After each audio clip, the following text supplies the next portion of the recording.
সুন্দরবনের বুকে বেড়ে ওঠা ঝিঝির গল্প আমরা অনেকেই জানি না। ঝিঝিকে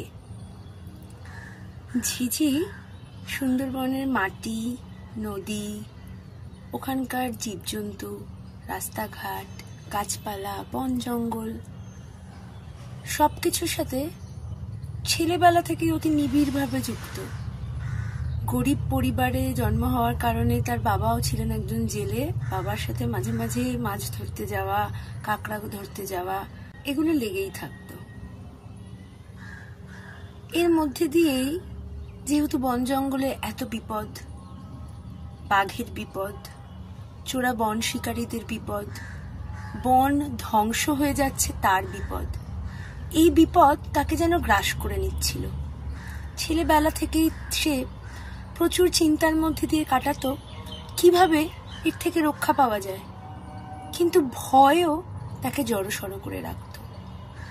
ধীরে ধীরে যখন এই বিভিন্ন প্রতিকূল পরিস্থিতির মধ্যে দিয়ে যেতে হয়, যেমন বিভিন্ন প্রাকৃতিক দুর্যোগ, সুন্দরবনের কঠিন জীবন তাকে লড়তে শিখিয়ে দেয় ছেলেবেলা থেকেই।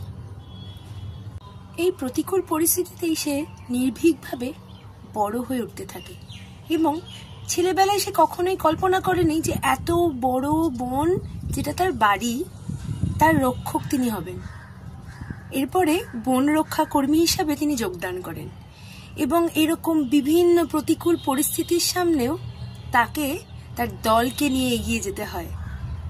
এই যে সেলফ এফিকেসির একটা গল্প আমরা দেখতে পাচ্ছি, যে কিভাবে একটি ছোট্টবেলা থেকে বড় হওয়া অত প্রতিকূল পরিস্থিতিতে মেয়েটি এখন একটা এত বড় একটা আদর্শের দিকে এগিয়ে চলেছে। কিভাবে সেই বিশাল চোরা শিকারী, ওখানকার বাঘের যে বিপদ, সেই বিপদ থেকে নিজেদেরকে উদ্ধার করবে।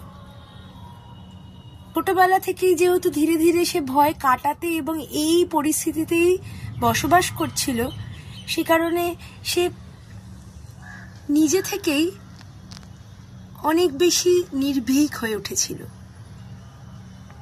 এবং এই নির্ভীক ভাবই তাকে তার বিভিন্ন কাজে পরবর্তীকালে এগিয়ে নিয়ে যেতে সাহায্য করেছে। যেমন বিভিন্ন চোরা শিকারী তার এবং তার দলের জন্য ধরা পড়েছে। এছাড়াও পাচারও সে আটকেছে। তো এই সেলফ এফিকেসির গল্পটাতে আপনাদের কি মনে হয়?